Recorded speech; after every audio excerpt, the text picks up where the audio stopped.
पुत्रादि की प्राप्ति के लिए महाशक्तिशाली भगवान सत्यनारायण जी का व्रत व पूजन कर रहा हूँ।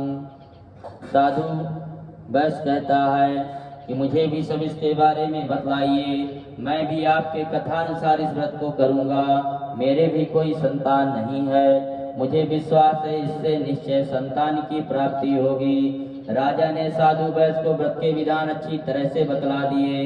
राजा से सब विधान सुनकर वह वैश्य बहुत प्रसन्न हुआ और व्यापार कार्य से निवृत्त हो वैश्य प्रसन्नता पूर्वक अपने घर आता है तो अपनी पत्नी से संतान देने वाले इस व्रत के बारे में बतलाता है और निश्चय करता है कि जब हमारे घर में संतान की प्राप्ति होगी तब मैं सत्यनारायण भगवान का व्रत व पूजन करूंगा। साधु ने यह वचन अपनी पत्नी लीलावती से कहे। एक दिन उसकी पत्नी लीलावती प्रसन्न व सांसारिक धर्म में प्रवृत्त होकर सत्यनारायण भगवान जी की कृपा से गर्भवती हो गई और 10वें माह में उसने एक सुंदर कन्या को जन्म दे दिया। दिनों दिन वह कन्या इस तरह बढ़ने लगी जैसे शुक्ल पक्ष का चंद्रमा बढ़ता है। कन्या का नामकरण किया गया, उसका नाम कलावती रखा गया। तब लीलावती ने मीठे शब्दों में अपने पति को याद दिलाती है कि आपने जो भगवान का संकल्प किया था अब आप उसे पूर्ण कर लीजिए। साधु वैश्य कहता है कि हे प्रिय, मैं कन्या के विवाह पर इस व्रत को करूंगा। इस प्रकार अपनी पत्नी को आश्वासन देकर व्यापार करने के लिए चला गया।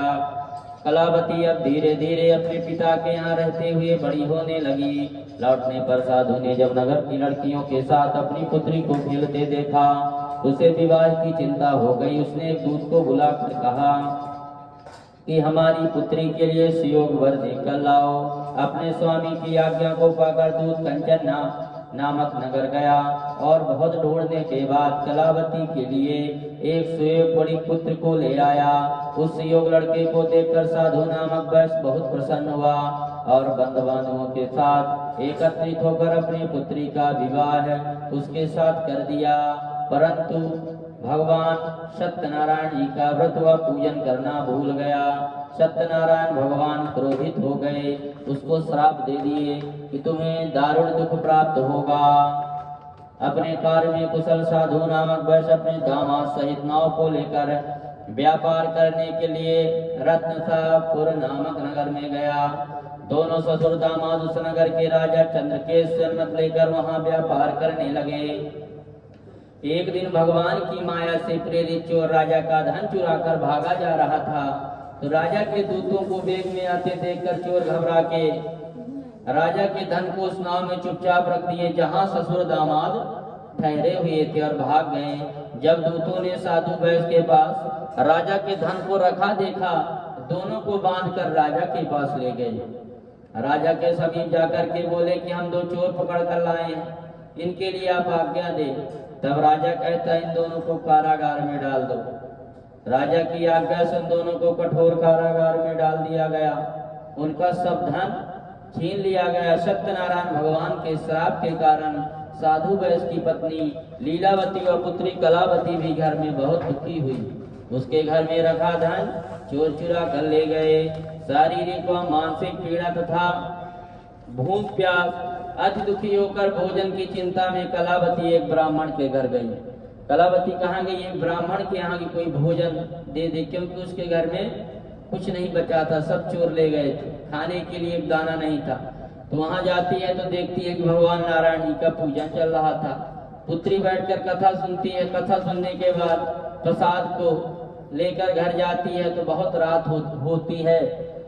तो माता कहती है तू पुत्री इतनी रात को कहाँ गई थी, तेरे मन में क्या है? कलावती कहती है माता मैंने एक ब्राह्मण के घर में भगवान नारायण जी का पूजन होते देखा है। कन्या के वचन को सुनकर लीलावती ने सत्यनारायण भगवान की पूजन की तैयारी करती है और बंधु बांधवों को बुलाती है और विधि विधान के अनुसार भगवान नारायण जी का पूजन करती है ना। दुख में सुमिरन सब करे, सुख में करे न कोई। जो सुख में सुमिरन करे तो दुख काहे का हो।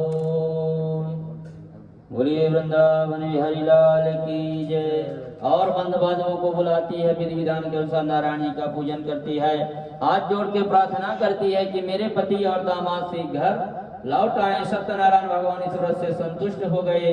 उन्होंने राजा चंद्रकेतु को रात में स्वप्न में दर्शन देकर गई, कहा कि हे राजन, जिन दो वैष्णवों को तो बंदी बना रखा है वो दोनों निर्दोष हैं, उनको प्रातः ही छोड़ दो, नहीं तो मैं तुम्हारा धन पुत्र आदि सब कुछ नष्ट कर दूंगा। राजा से ऐसे वचन कहकर भगवान अंतर ध्यान हो गए। प्रातः काल राजा चंद्रकेत ने सभा में अपना स्वप्न सुनाया और सैनिकों को आज्ञा दी कि दोनों बड़ी पुत्रों को कैद से मुक्त करके सभा में लाया जाए। दोनों ने आते ही राजा को प्रणाम किया। राजा ने कोमल वचनों में कहा, हे महानुभावो, तुम्हें दुर्भाग्यवश ऐसा कठिन दुख प्राप्त हुआ है, अब तुम्हें कोई भय नहीं है, तुम दोनों मुक्त हो। ऐसा कहकर राजा उनको नए नए वस्त्र, भूषण, सोना, चांदी, गहना, बहुत सारा धन दे देता। दोनों प्रसन्नता पूर्वक अपने नगरी को प्रस्थान करते हैं। इति रेवा खंडे सत्यनारायण व्रत कथायाम तृतीयो अध्याय। बोलिए वृंदावन बिहारी लाल की जय, लक्ष्मी नारायण भगवान की जय, सत्यनारायण भगवान की जय।